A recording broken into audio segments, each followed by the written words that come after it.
Santo Deus, Pai amado, ao ler Tua palavra, nós percebemos, aprendemos que o amor é essencial em nossas vidas, é eterno, é a expressão da Tua existência, o Senhor é amor. E queremos aprender com a Tua palavra mais sobre o amar. Porque cada atitude nossa, cada escolha que vamos fazer, cada palavra a ser dita, para fazer sentido, para se encaixar com o Teu maior projeto e para refletir todo o amor que o Senhor tem para conosco, deve também ser amoroso. O pensamento, as palavras, os atos. Nos ajuda a entender o amor, nos ajuda a agir com amor. É o nosso pedido, a nossa oração. Pedimos que nesse momento estejamos com corações abertos para receber aquilo que o Senhor tem nos revelado. Em nome de Jesus. Amém. Ok, então, quarta mensagem sobre o amor. A gente, na primeira pregação, focalizamos os primeiros 3 versículos de 1 Coríntios 13. E falamos da essência do amor, aliás, de como o amor é algo essencial na nossa vida. Sem o amor, nada do que viermos a fazer, por mais altruísta que pareça, por mais sacrificial que pareça, se não tiver amor, não faz sentido.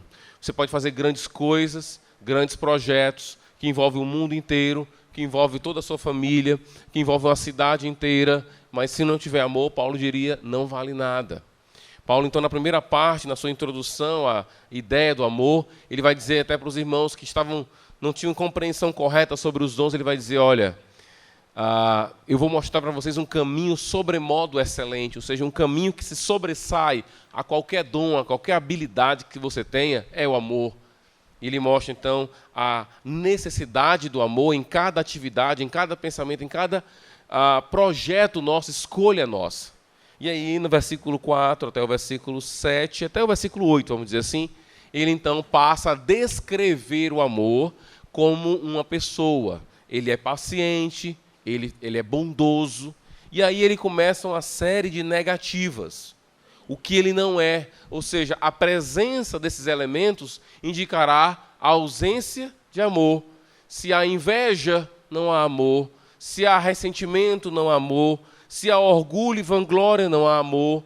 Então, aqui começa, então, no versículo 4 até o versículo 8, aquilo que eu tenho chamado de uma grade interpretativa, onde você vai utilizar essas palavras, essas expressões, para julgar suas atitudes. Elas são de vingança, não é amor.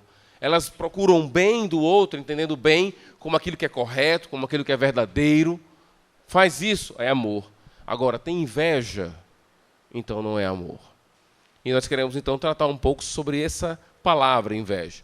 Geralmente, as minhas pregações têm sido feitas assim, análise da palavra, o que é inveja. Vamos analisar o que a Bíblia fala sobre inveja.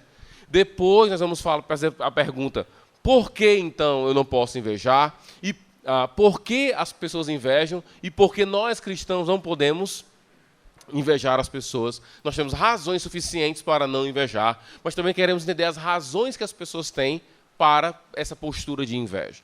E na parte final nós teremos algumas aplicações para a gente. Tá bom assim? Então, primeiro, vamos falar um pouco da palavra inveja. Talvez, não sei como é com a Bíblia que você está na sua mão, a minha versão traz não inveja. Mas talvez em algumas outras versões a palavra ciúme é a palavra que aparece. Algumas versões colocam a palavra não é invejoso e outras colocam não é ciumento. Tá? E a explicação para essa variedade da versão é porque, tanto no ciúme como na inveja, a essência dos dois é a ideia de você não ficar feliz com a alegria do outro.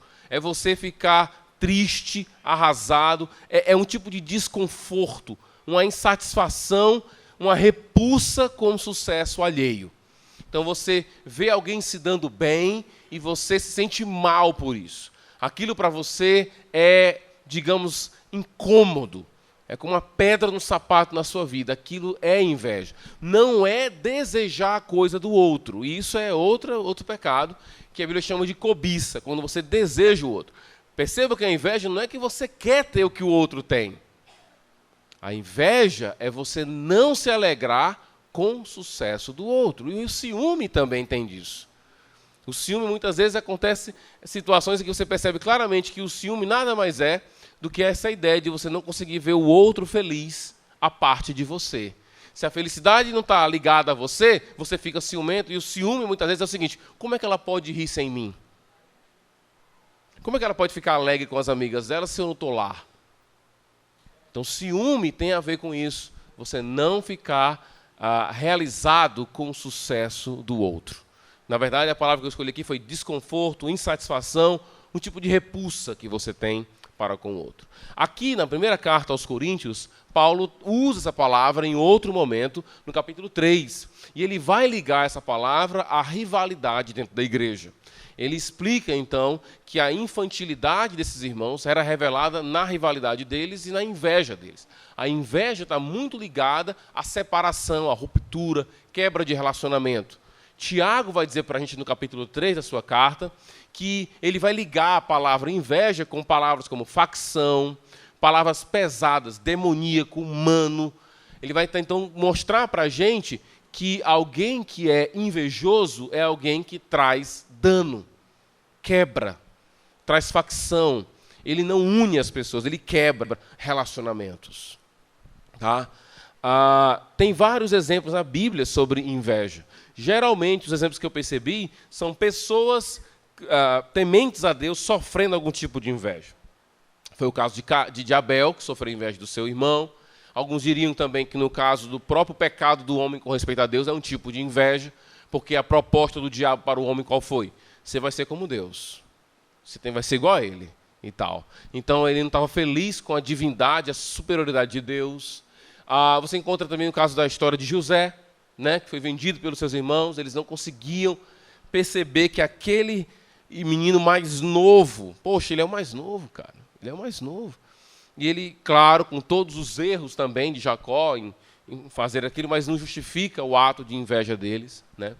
Então você vê vários exemplos, né? A palavra do filho pródigo, você vê claramente uma inveja do filho mais velho com o mais novo também.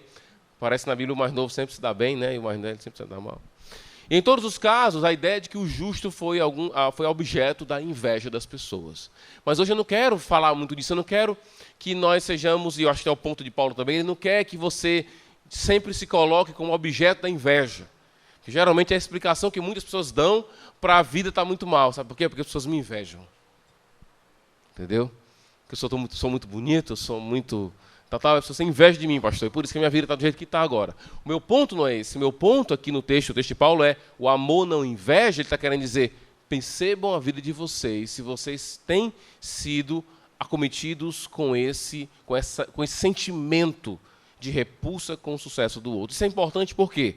Qual é o contexto aqui dessa carta? Principalmente do capítulo 12, 13 e 14.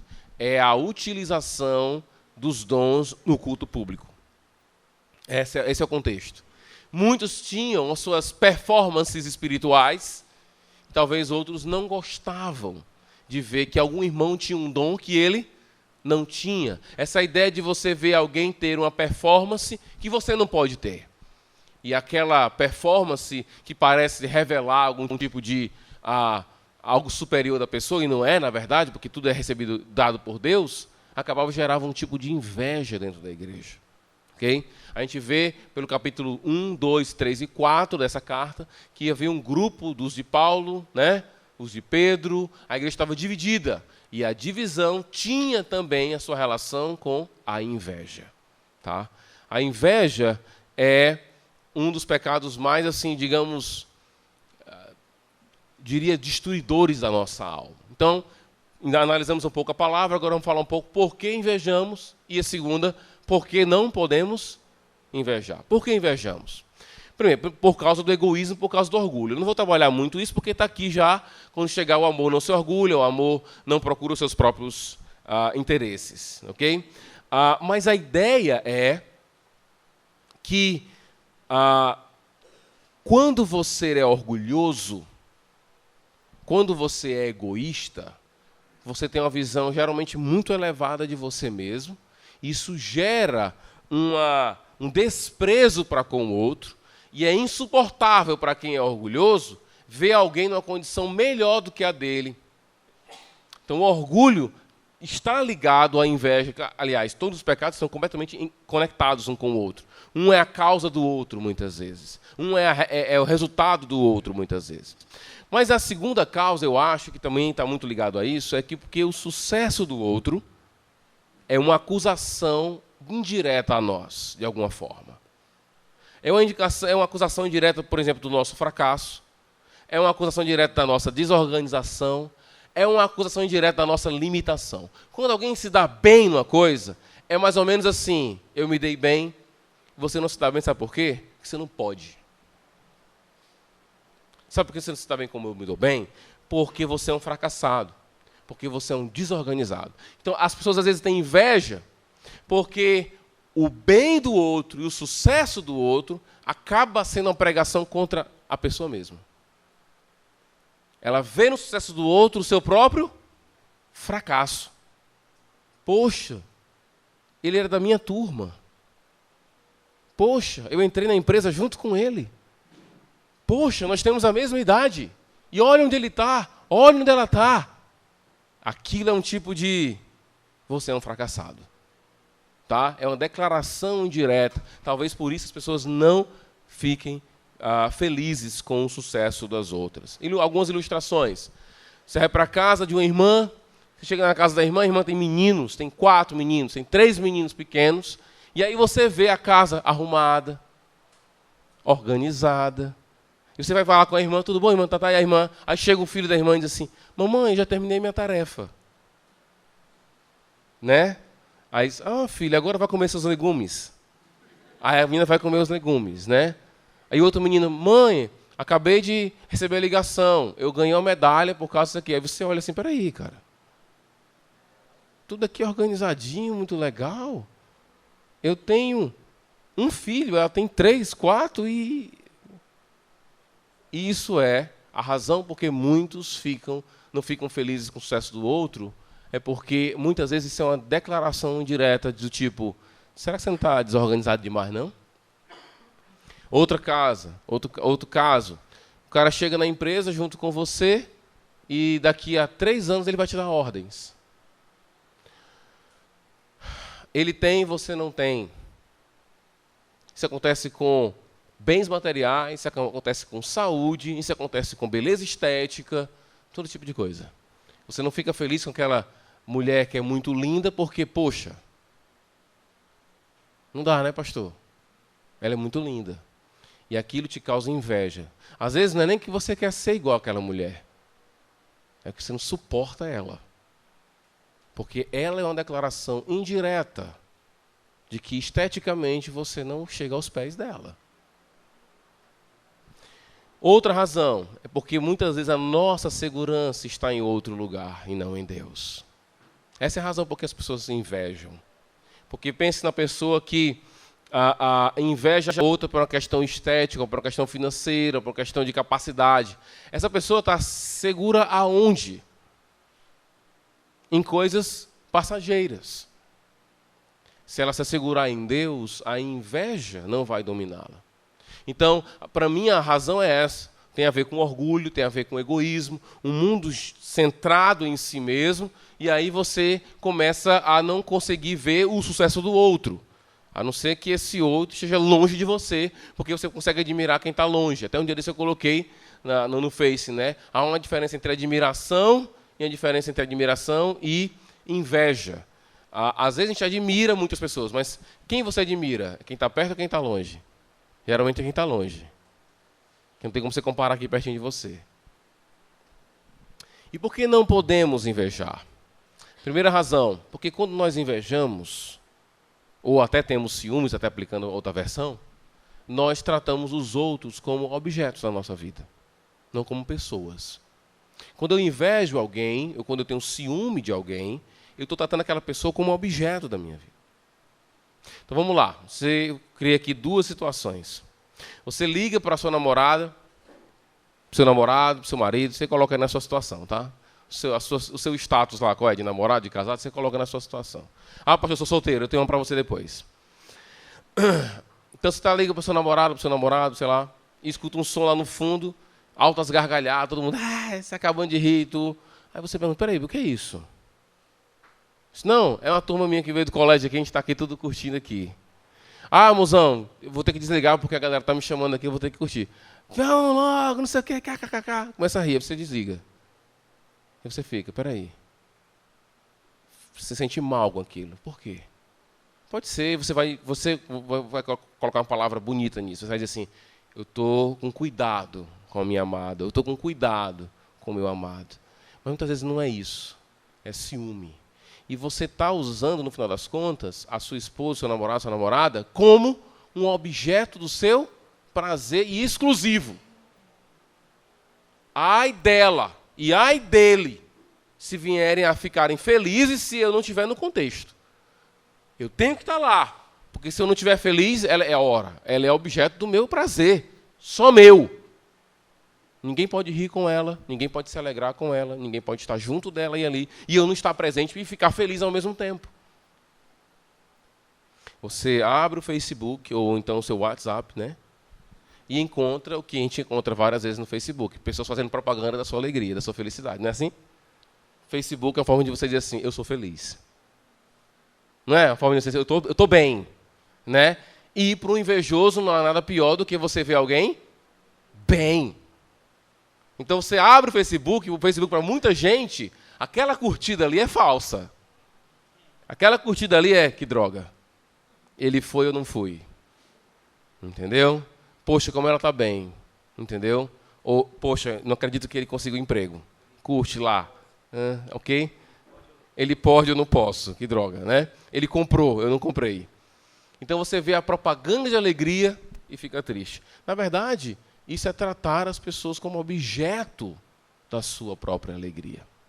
Por isso nós não podemos cair na ideia da inveja. Segundo, tudo que temos. Paulo vai dizer aqui na carta aos Coríntios. Vamos lá para o capítulo 4. Capítulo 4, versículo...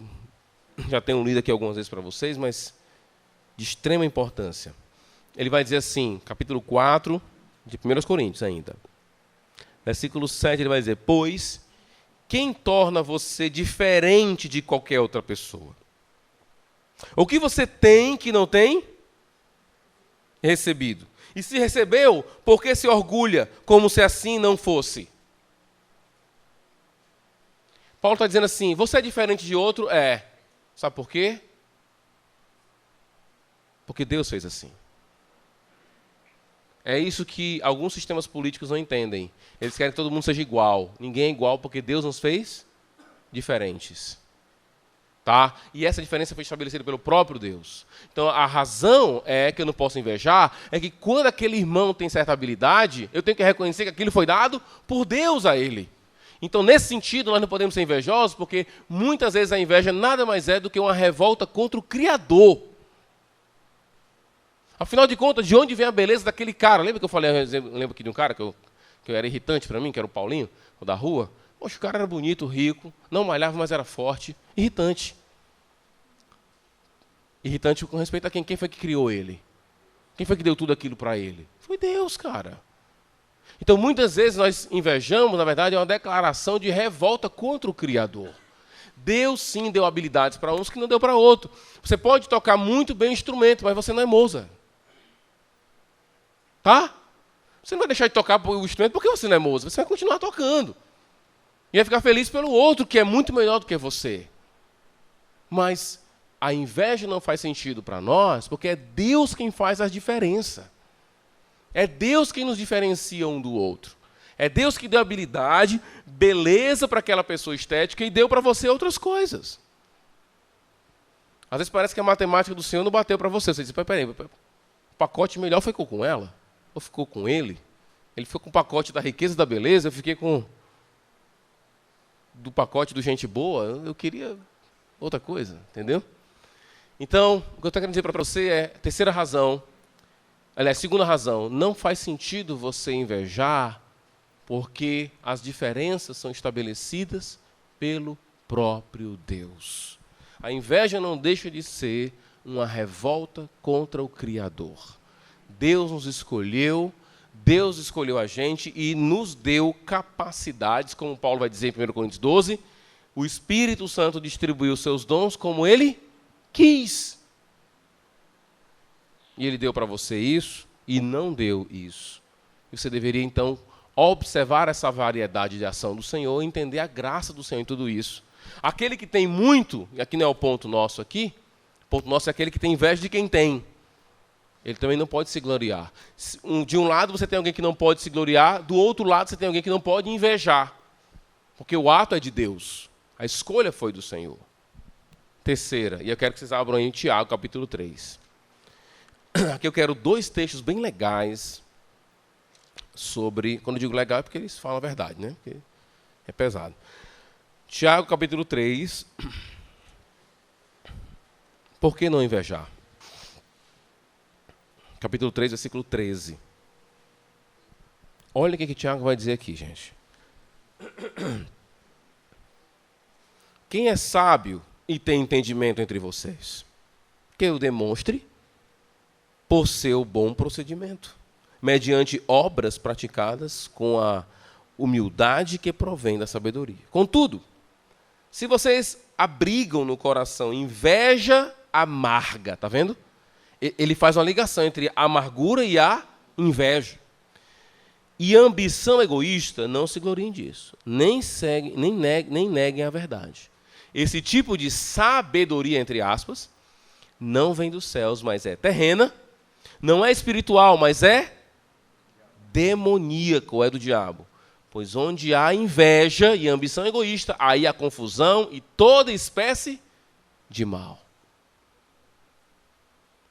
Olha, a terceira razão para você ter uma perspectiva bem negativa da inveja é que ela é danosa, ela é destrutiva, ela é demoníaca. A realidade da inveja aqui é claramente algo que traz amargura. Agora pula para Provérbios 14, rapidinho aí, e observe o que é dito também, ainda na mesma razão. Capítulo 14, versículo 30, vai dizer assim, ó. Se você não abrir, eu vou ler aqui, você vê com atenção. O coração em paz dá vida ao corpo, mas a inveja faz o quê? Apodrece os ossos. Então a inveja, ela acaba com as pessoas, ela destrói a nossa alma.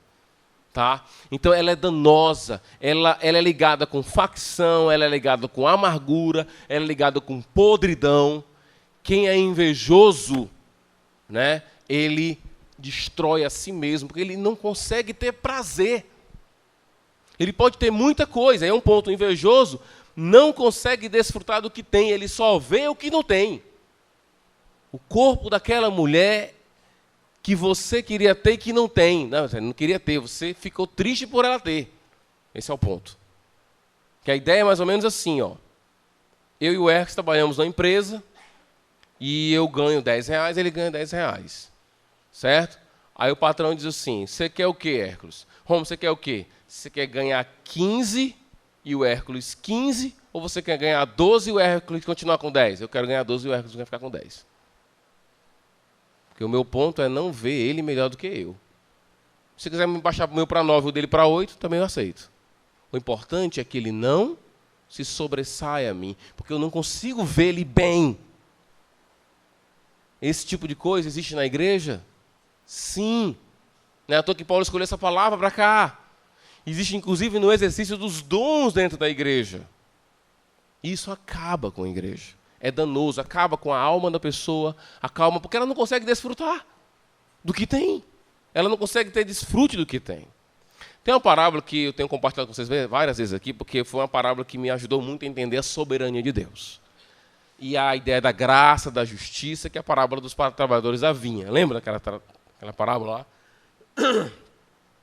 Quando o patrão dá um denário para quem trabalhou só uma hora, a turma de trás fica pensando, poxa, vou ganhar mais, trabalhei mais, vou ganhar mais. E o patrão dá um denário. E eles reclamam. O que o patrão diz? Que é um símbolo de Deus lá na parábola. Por acaso seus olhos são maus? Nas Escrituras, então, O invejoso, ele não consegue nem diferenciar o que é injustiça de graça, porque os seus olhos são maus. É por isso que no inferno de Dante, né, na comédia de Dante, aí ele vai dizer que, né, o invejoso ele tem os seus olhos costurados. Porque ele errou pelo seu olhar. Os seus olhos são maus. A pergunta de Deus lá na parábola é: por acaso você está achando ruim eu ter sido bom para com outra pessoa? Eu tenho 3 filhos. E eu dou um presente para um, não dou por 2. E os dois reclamam. Aí eu pergunto: você está achando ruim eu ter feito o bem para o seu irmão? Você está achando ruim eu ter sido bom para com aquele que está do seu lado? Quem é invejoso tem olhos doentes. Precisa da cura que só Deus pode dar.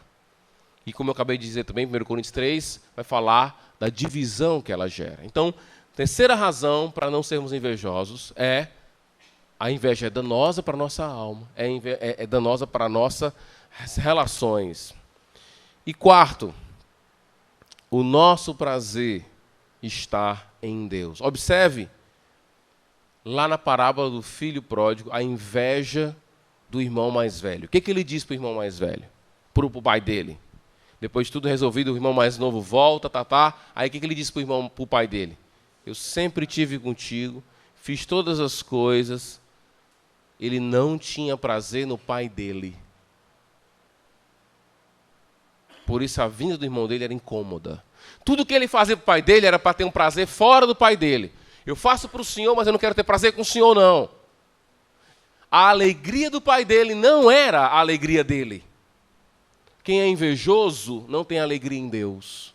Porque quem tem alegria em Deus reconhece a mão de Deus no outro. E consegue ver no outro aquilo que ele não tem, mas que Deus deu para o outro. O nosso prazer está em Deus. Se o nosso prazer está em Deus, a nossa inveja não faz sentido nenhum. Ela acaba com a gente. Ela destrói a gente. Mas ela revela também que o nosso prazer não está no nosso Criador. Nós temos uma vidinha muito pequena. O egoísta, o orgulhoso, diria mais o egoísta ele tem uma visão muito pequena da realidade. Enquanto que aquele que conhece o Senhor, ele consegue ver a mão do Senhor em todas as coisas, inclusive nas habilidades que ele dá a outras pessoas. Reconheça, meu querido, qual a razão de ser, por exemplo, de uma escola? Para que ter escola? Você pode dizer assim: eu posso criar meu filho e educar meu filho. Pode. Mas a escola deveria ser, nem toda escola pensa assim. Geralmente, quando a gente vai para a reunião de pais e mestres, a escola diz assim: nós precisamos da ajuda de vocês, porque nós precisamos trabalhar juntos. E eu não concordo com essa perspectiva. A perspectiva é: nós é que estamos pedindo a ajuda de vocês.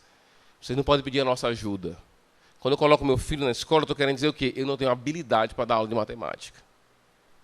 Eu não tenho habilidade para dar aula disso aqui, daquilo outro. Então, eu estou pedindo ajuda à escola. Agora, a escola muitas vezes toma a educação dos filhos como se fosse um padrão para eles. Eles é que são responsáveis para educar os nossos filhos. Não, eles não são responsáveis. Nós é que somos. Nós só simplesmente reconhecemos a nossa limitação e dizemos: nós precisamos de alguém para ajudar nossos filhos a estudar.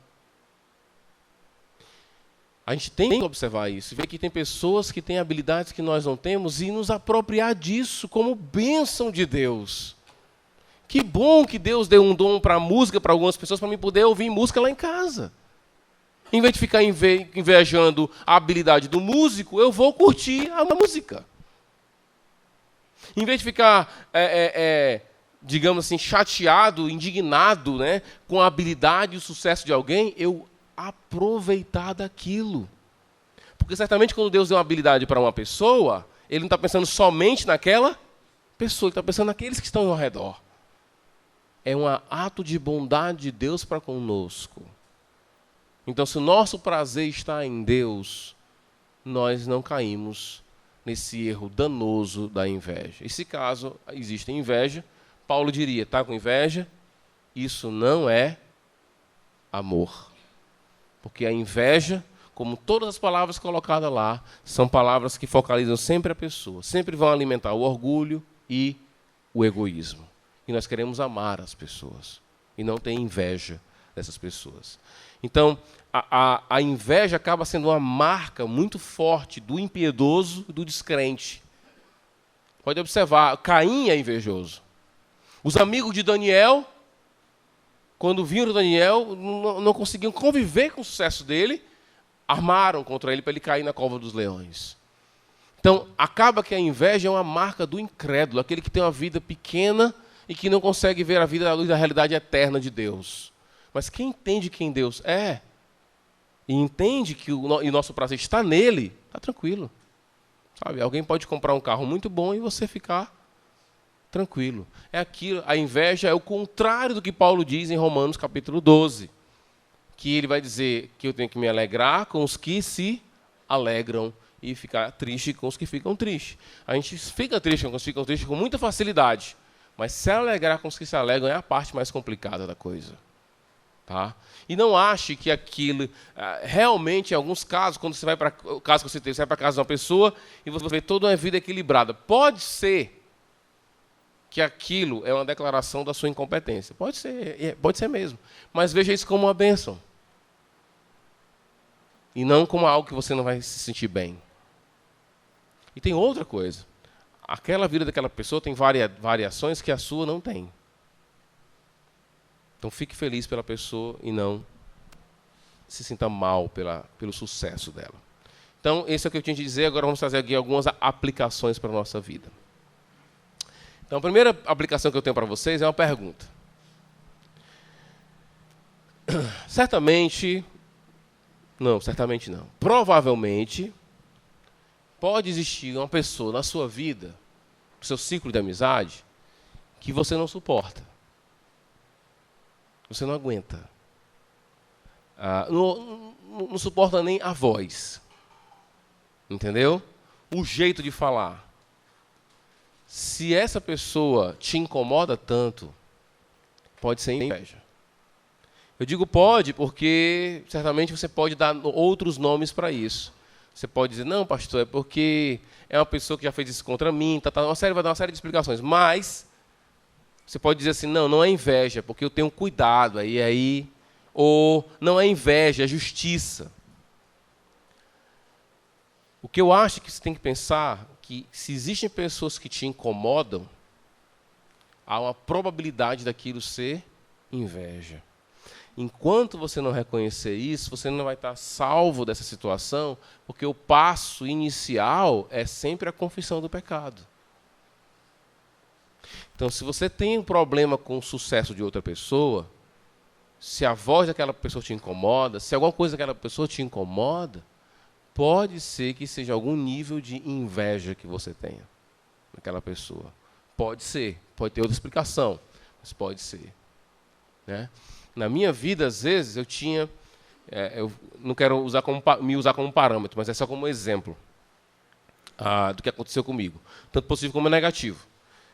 Às vezes eu tinha assim, umas sensações com respeito a algumas pessoas, e a Bíblia fala que existe um dom do Espírito chamado discernimento de espírito. É quando você consegue discernir uma coisa assim, você dá uma olhada assim, você diz, isso aí está errado. Não vai dar certo. Então, às vezes, eu me incomodava com algumas pessoas e acabou que aquelas pessoas realmente revelaram futuramente que não eram nem cristãs.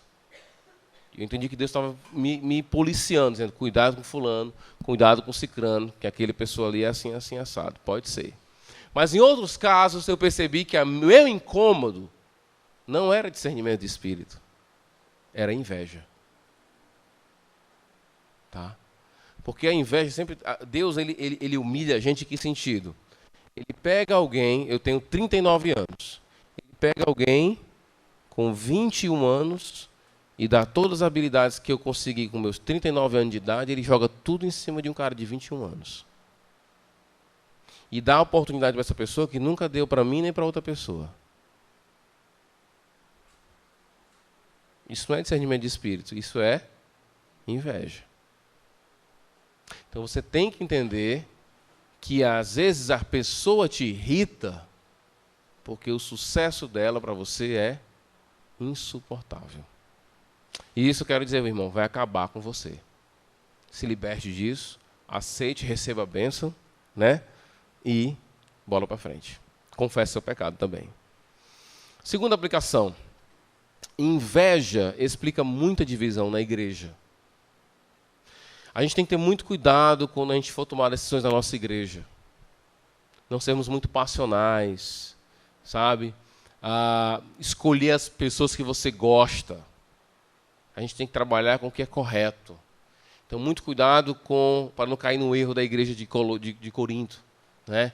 A igreja extremamente imatura, Paulo chama eles de crianças, porque eles eram invejosos uns dos outros. Geralmente criança é assim, né? Eu me lembro quando o Natan e o Levi eram bem pequenininho, né? A gente viviam brigando por brinquedo, né? Aí teve uma vez que eram uns 20 carros, tô brincando, não, eram uns 20 carrinhos.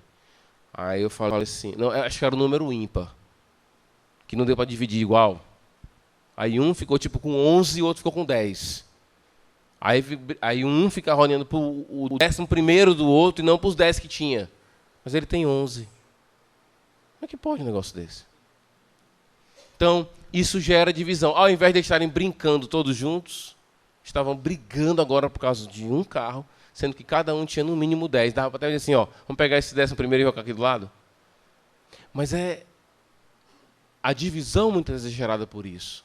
Cuidado, meus amados. Cuidado, já pegam outra aplicação assim, cuidado com aqueles que são invejosos e se aproximam de você. Cuidado com aqueles que falam mal dos outros. Por que eles estão falando mal? Eles podem encher o seu coração de veneno por causa da inveja que tem. Lembra? A inveja destrói os ossos. É uma forma de dizer que ele seca a gente. Que ele destrói a gente por dentro. A gente não consegue nem ficar feliz, cara, se a gente cair na inveja. Como eu falei no começo da pregação, há uma diferença entre inveja e admiração, e às vezes essa diferença é simplesmente geográfica. Eu consigo admirar o John Piper, que é um pastor americano, mas ele está lá em Minnesota, nos Estados Unidos.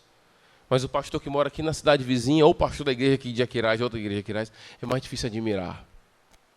Você consegue admirar uma mãe, porque você lê um livro que conta a história de uma mãe que é exemplar. Tem várias mães exemplares do seu lado, você não admira, você admira só a que está longe. Só a do livro, só a do filme. Tendo várias mães aqui ao nosso redor, exemplares, você só admira as de fora. Se você admira, a pergunta que eu quero fazer é essa. Quem você admira? Está perto ou está longe? Porque se estiver longe, muito provavelmente seu problema é que você não consegue suportar o sucesso de quem está perto de você. Porque quem está perto da gente consegue medir, mensurar. Quem está longe, está longe. Então a pergunta é, você admira quem está perto de você? Aqui na igreja tem alguém que você admire? Um pai exemplar, uma mãe exemplar, um filho exemplar, que você pode dizer assim, ali é um fulano de tal, tal, tal, mas se tiver, aí você não encontra muitas vezes perto de você. Tem mulher que tem um marido maravilhoso e não consegue admirar o marido, mas outro marido que está longe consegue admirar. Né? A esposa está lá sacrificando, aí ele consegue assistir um filme e dizer assim, poxa, essa mulher é um exemplo de mulher. Só que a mulher não faz metade do que a dele faz. Se você não consegue admirar quem está perto de você, estranho, você está tendo inveja da sua mulher, cara. Está tendo inveja do seu marido, ou do seu filho, ou do seu pai. Quem você admira? Está perto ou está longe? Se está longe, certamente, ou diria muito provavelmente, você está caindo na inveja. E quem inveja não tem prazer, não consegue desfrutar do que tem. Aqui eu coloquei um exemplo que eu gosto muito, que são as obras de J.R.R. Tolkien. Ele tem várias obras, tem O Senhor dos Anéis e tem O Hobbit, mas o Hobbit também tem um filme, né? Para quem não gosta de ler, crie vergonha na cara e comece a gostar de ler. Essa é a minha dica que eu dou, ok? É porque é até estranho alguém dizer que não gosta de ler. Para mim, eu acho muito estranho. Por um motivo bem simples. A Bíblia foi escrita. Então, tipo, Deus não mandou um DVD para você da Bíblia. Se Ele mandou um livro, é porque você tem que ler. Eu não gosto, te vira. Vai ter que gostar. Entendeu? Voltando para o Hobbit. No filme O Hobbit, se você não quer ler, você pode assistir o filme depois, ele vai atrás de um grande tesouro. E no processo da ida do tesouro, ele está sempre querendo voltar para casa porque ele quer, né, sentir o cheiro do bacon com os ovos e tal, né? Ele quer sempre voltar para a sua poltrona, para a sua toca, né? Sentir o cheiro do fumo queimando, que ele gostava do seu cachimbo. Então, é isso. Mas ele vai na aventura. Chega lá no grande tesouro, um dos chefes dos anões fica dominado pelo tesouro. E o Hobbit não. E tem uma hora que ele vai dizer assim, ele tem a opção de não lutar pelos anões para ganhar o tesouro deles. Ele diz, mas por que você está lutando para a gente? Porque eu quero que vocês tenham um lar como eu tenho o meu lar. Quem está feliz com Deus não inveja o outro. Ele não inveja o tesouro do outro. Eu acho que falta para nós um tipo de vida mais bucólica, do tipo a vida de um hobbit. O que um hobbit gosta? Ele gosta de uma comida boa, uma lareira quentinha, sua poltrona gostosa, sua vida em família. O hobbit, quando você vai nas obras de Tolkien, ele só sai para a aventura quando ele é forçado. Ele não sai de casa e diz, hoje eu vou me aventurar. Não, sempre ele é convidado, ele é intimado a passar por uma aventura. Ele vai, faz bem a coisa, mas ele não é o que ele quer. Ele curte as coisas básicas. Essa é a minha aventura que eu fiz agora para o Juazeiro de moto, né? Aventura com altos e baixos, né, irmão? Com quedas e levantadas, com dormidas e tudo. Eu liguei para minha esposa e disse, minha filha, eu sou um hobbit. Eu queria estar em casa, eu queria estar na minha toca, na minha poltrona, com meus livros, né? Se a gente tiver uma postura, digamos assim, mais de hobbit, a gente vai poder ver uma pessoa com muito tesouro. A gente nem vai querer o tesouro do outro, porque seria cobiça, mas vai ficar até alegre com o outro pelo que ele tem. A gente tem que entender que o consumismo tem acabado com a gente nesse sentido. A gente tem atrelado algumas coisas à felicidade que não cabe à felicidade. Coisa simples. A minha tia está muito doente, está no hospital, eu estive pregando para ela segunda-feira, não foi nem para a reunião dos homens que eu fui lá pregar para ela. E ela está com a doença que ela não pode se movimentar, ela não pode falar, então ela está quase assim, né, a gente chama em estado vegetativo, né? E aí eu falo com a minha mãe, minha filha, ela não vai ouvir, não vai sei o que isso é, mãe. Mas ela, ainda nessa condição, ela podia ter muitos prazeres bons.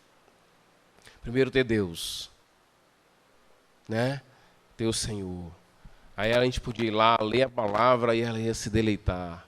Tipo, teria uma música muito bonita, ela poderia assistir filmes e se emocionar. Ela poderia, tem várias coisas. Ela ainda poderia encontrar prazeres, mas principalmente se ela tiver prazer em Deus. Cuidado com a inveja. Ela acaba com a gente porque ela nos deixa cego em relação ao que nós temos. Cego em relação ao que nós temos. No final do Hobbit, né, quando o escuro de carvalho morre, ele vai dizer, se o mundo fosse cheio de pessoas como você, né, Hobbit, a gente curtiria muito mais a vida. Sexto, inveja tem a ver com satisfação. E a Bíblia deixa bem claro para a gente que Jesus é a nossa água. A água que não nos deixa ter mais sede nenhuma. Você não precisa invejar quem viaja muito. Inclusive eu estive agora em Paris. Eu estive agora em Londres. Cortei a Europa nessas férias agora, de trem, né? Estive inclusive na família real e tudo, visitei vários museus. Aí você não precisa invejar isso. Você tem algo que é melhor do que isso, porque nenhuma viagem pode dar o que Cristo nos dá. Inveja tem a ver com satisfação. Se você está satisfeito, você não precisa fazer grandes viagens. Até ouvi o Guilherme falando lá na pregação, ele diz assim, às vezes eu percebo que a gente faz muita viagem, sempre tem uma próxima viagem a fazer, porque sempre vai ter uma coisa melhor para ele conhecer, e uma outra coisa para ele conhecer, ele vai viver nessa história. E hoje em dia, com a situação econômica do país, muitas pessoas, até um tempo atrás, diziam assim, o importante é viajar por aí. Às vezes quem viaja muito está sempre atrás de uma coisa que não vai encontrar. A viagem não pode te dar a sua esposa não pode te dar, seu marido não pode te dar aquilo que só Deus pode dar. Por último, somente a doutrina da graça nos livra desse mal. Somente quando entendemos o amor de Deus por nós é que nós podemos deixar de invejar. A única solução na nossa vida e para todas as áreas da nossa vida para acabar com o mal da inveja, com o mal do orgulho, com o mal do egoísmo, é sempre a compreensão, a aceitação, a apreensão, receber a doutrina maravilhosa da graça de Deus. Quando eu cheguei aqui, a igreja já tinha um nome. Eu não queria mudar, porque eu não queria fazer nenhum tipo, mas se eu pudesse mudar, eu diria a Igreja Batista da Graça. Porque esse é o nome dos mais caros para a nossa vida. Quando você entende que você é um pecador que merece a condenação eterna, você não fica invejando ninguém. Você fica sempre cheio de gratidão. E cada bênção que vem do Senhor é uma alegria de espanto. Quando eu viajei agora, eu fiquei pensando, quando eu voltar, o Heitorzão vai dizer assim, pai, o senhor trouxe alguma coisa para mim? Já pensei a frase, né? Até falei para o Marquinhos, vou ter que levar alguma coisa. Aí eu comprei um boneco para ele, Homem de Ferro. Aí eu cheguei, aí ele disse assim, pai, eu estava com muita saudade, me dê um abraço e... Não falou nada. Não falou nada. Aí ele falou assim, pai, cadê aquela lanterna do senhor que o senhor bota na cabeça? Aí eu disse, eu tenho uma lanterna aqui, mas eu trouxe um presente para tu. O quê? O senhor trouxe um presente para mim? É isso que é entender graça. Você está sempre surpreso com o presente. Você não fica dizendo, por que aquele fulano tem e eu não tenho? Você fica surpreso pelo que você tem. E só esse entendimento só vai ter quando você entender o seu pecado e o amor de Deus por você. Eu tenho que terminar essa pregação com Mateus 20. Porque lá fala dos olhos maus que eu citei para vocês. Só esse entendimento vai nos curar do mal que acaba com o nosso interior, que é o mal do pecado, da inveja. Mateus 20.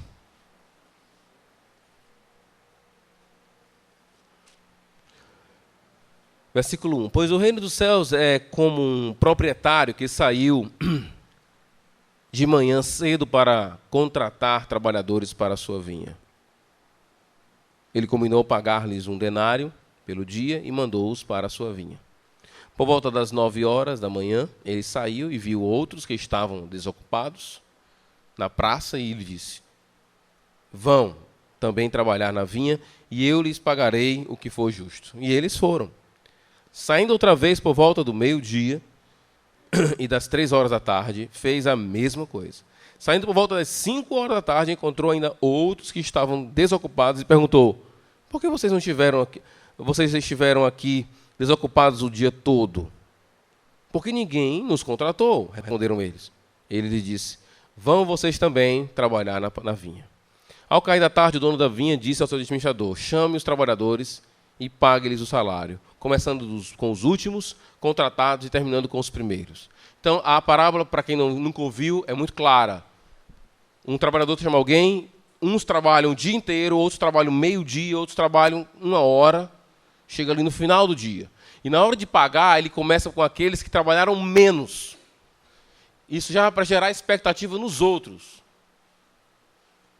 O que ele dá pro... E ele combinou que 1 denário é o dia do trabalho. É como uma diária. Tá? Quanto é que é uma diária? Como está R$100, tá? R$100 a diária. Então ele passou R$100. Quando ele ia pagar o que trabalhou 1 hora, ele deu R$100. Aí todo mundo, opa, se ele deu R$100 para quem trabalhou 1 hora, para mim vai ser triplo, 4, 5 vezes.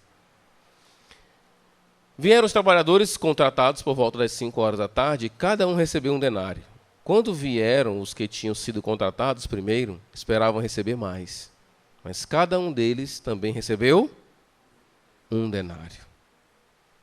Quando receberam, começaram a se queixar do proprietário da vinha, dizendo-lhe, estes homens contratados por último trabalharam apenas 1 hora, e o Senhor os igualou a nós, que suportamos o peso do trabalho, o calor do dia. Mas ele respondeu a um deles: amigo, eu não estou sendo injusto com você. Você não concordou em trabalhar por 1 denário? Receba o seu e vá. Eu quero dar o que me foi contratado, por último, o mesmo que lhe dei. Em outras palavras, o dinheiro é meu, eu faço dele o que eu quiser. Eu quis dar 1 denário para ele, mesmo que ele trabalhou muito menos que você. Eu quis. Deus faz assim com a gente. Ele dá 10 habilidades para um e 1 para outro. Qual o problema? O problema é você achar que Deus é obrigado a dar 10 para você também. O problema é você ter uma perspectiva errada sobre você mesmo. Você não entendeu a graça de Deus ainda, se você não entendeu esse texto, se você não entendeu essa verdade de que nós merecemos o inferno. É isso que nós merecemos. É isso que a Bíblia diz para a gente. Se eu mereço o inferno e Deus me dá o céu, me dá a presença dEle, eu vou questionar porque Ele deu 10 dons para um e 1 para mim? É isso que eu vou fazer? Ele diz, versículo 15. 15? É? Não tenho direito de fazer o que eu quero com o meu dinheiro? Ou você está com inveja porque sou generoso? E aí a tradução também é, seus olhos são maus. E a NVI colocou inveja. Você está com inveja porque eu sou generoso? O invejoso não entende graça. Ele não entende graça porque ele se acha muito mais. Ele se acha merecedor das coisas. Por isso ele é invejoso. Só o entendimento da graça de Deus é que vai nos libertar da inveja. Esses homens não entendiam o que era graça. E você tem que entender isso.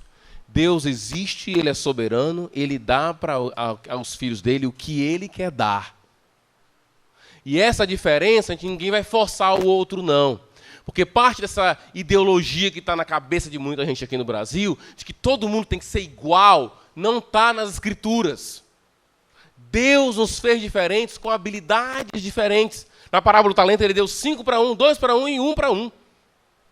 Porque Ele quis fazer isso. É assim que Ele faz. Eu tenho um aluno que ele toca piano, toca violino. E não é assim, toca por tocar não. Ele toca bem os dois. Talvez é o melhor aluno da turma. Lê demais. Deus deu muitos dons para ele. Amém. O que nós temos que fazer? Desfrutar desses dons. Ele não deve ser uma pessoa insuportável para nós, mas deve ser querida por nós. Amada por nós. Porque, poxa, que bom que você tem isso. Vamos guardar. Quando eu mando mensagem para os pastores que eu gosto muito, homens que eu admiro muito, eu digo sempre assim, que Deus o guarde. Porque eu quero desfrutar mais de você. Se você cair num escândalo, eu não vou desfrutar mais de você. Eu quero desfrutar de você. Deus te deu bênçãos, dons que não me deu, mas deu para você. Que Deus o guarde. A salvação, meu querido visitante, é de graça. Você tem que entender isso. Não é o que você faz que te salva, é o que Deus faz. Estão assistindo a novela Os 10 Mandamentos? Falar com o lado de cá, porque você pode que não... Tem alguém, Dona Vera. Vamos lá. A Dani assistiu na direto e não levantou a mão. Não entendi por quê, está com vergonha. Para não se acusar, né? Estava com medo. Será que o pastor vai criticar e tal? Eu vou dizer assim, vou falar uma coisa positiva dos 10 Mandamentos. Alguém está assistindo os 10 Mandamentos aí? Ok. Mas eu estava pensando, os 10 Mandamentos, se você não está assistindo, assista. Eu já chegou a praga dos primogênitos, que eu saí viajei e não assisti nada. Vai ser amanhã, é? Bombar amanhã, bombar. Amanhã é reunião dos homens e da mulher, é? Todo mundo correndo depois da reunião das mulheres. Mas o barato, você vê a praga dos primogênitos, a gente estava falando com a Francine sobre isso, entendendo o que é graça. Né? Quando você assiste aquele programa, você vai ver como Deus foi bondoso para com aquele povo. E a Bíblia diz que ele foi bondoso para aquele povo porque ele assim o quis. A praga dos primogênitos para mim é um evento interessante. Antes de fazer qualquer viagem, eu fico muito ansioso. Eu nem durmo direito. Eu tento dormir, mas não consigo. É testemunha das minhas roladas. Porque eu fico acordando ela todo o tempo. Mas eu não durmo. E eu fiquei pensando, falando com ela, como é que seria? Porque a ideia da praga é, todo mundo come aí, chinelazinha no pé, porque, é comer e fugir. Ou seja, vocês vão viajar. Eu, quando viajo, compro passagem de avião, preparo a viagem, né? Lá não. Eles vão para uma terra distante. Ainda tem o anjo da morte que vai vir para matar muita gente. Eu falei para ela, como é que ficou as pessoas dentro da casa que tinham sangue do cordeiro? Uns ficaram sem dormir, né? Outros disseram, bem, as 9 pragas já mostraram que Deus é soberano e vai acontecer isso mesmo. Outros ficaram olhando para o filho mais novo, que é o primogênito, assim, ouvindo se ele estava respirando ou não. Até a noite passar. Mas não era isso que determinaria se eles seriam salvos ou não. Ficar olhando para a barriguinha do primogênito, subindo e descendo, não salvaria o primogênito. Ficar rodando dentro da casa, não salvaria a sua casa. Estava fora deles a salvação. Estava no sangue do Cordeiro. Não é em nós. Eu queria que você compreendesse isso. A graça de Deus. Ele resolveu nos salvar em Jesus Cristo. Toda pessoa que diz que vai fazer alguma coisa para ser salvo, está cuspindo na cruz. Está negando o sangue. Nada do que você faz dentro de casa te salva. Pensando na ilustração, é o sangue que está fora da casa que te salva. É a fé nesse sangue. Salvação é de graça. De graça. Resta que você creia. Nada. Se você entender isso, você não vai reclamar de ninguém. Sabe por quê? Você não vai ficar triste com o sucesso de ninguém. Porque o maior presente de todos você já recebeu. E você vai estar em casa, talvez com o chão batido, talvez uma parede que você mesmo fez, tomando aquele café de manhã, né? Aquele café mais ou menos, talvez até de ontem, uma esquentada. Mas você vai estar feliz, porque você vai estar em paz com Deus. Isso é a melhor graça que nós podemos ter na nossa vida. As diferenças vão sempre existir porque Deus estabelece elas. Que sejamos felizes uns com os outros aqui. Que à medida que alguém se der bem financeiramente, sejamos felizes por aquela pessoa. Estamos felizes por você. Eu acho que aqui entre nós, eu percebo isso. Não é porque é a nossa igreja, porque eu tenho muito medo de cair no orgulho também. Mas eu percebo muitas vezes com alguns irmãos como eles ficam felizes com o sucesso dos outros. Como eles ficam felizes quando alguém está bem. Né? Eu espero que isso seja uma realidade entre nós, porque quando a inveja entra, ela causa muita quebradeira entre nós, dentro de nós e entre nós. Tem inveja? Então não é amor. Para fazer sentido, tem que ser por amor. Vamos orar. Senhor, obrigado, Pai, por essa noite. Obrigado por trazer cada um aqui. Obrigado por Tua palavra, que nos lembra que o Senhor nos deu o Senhor mesmo, que é o maior prazer maior. Obrigado, Pai, pelo dom da salvação, pelo presente gratuito da salvação. Que essa verdade esteja sendo alimentada em nós, para não termos olhos maus e não confundir a Tua graça com injustiça,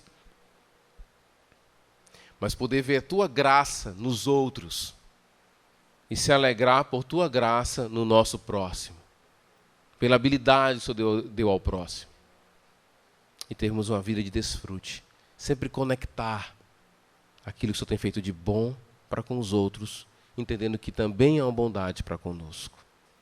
Abre nossos olhos para enxergar tudo isso, amplia nossa visão, para que não venhamos a cair nesse erro terrível. Certamente invejamos, Pai, mas com Teu Espírito nos incomoda, nos dá aquele incômodo que precisamos para termos vergonha de nós mesmos. E que possamos encontrar na confissão e na certeza do Teu perdão o consolo para nossas almas. Em nome de Jesus. Amém.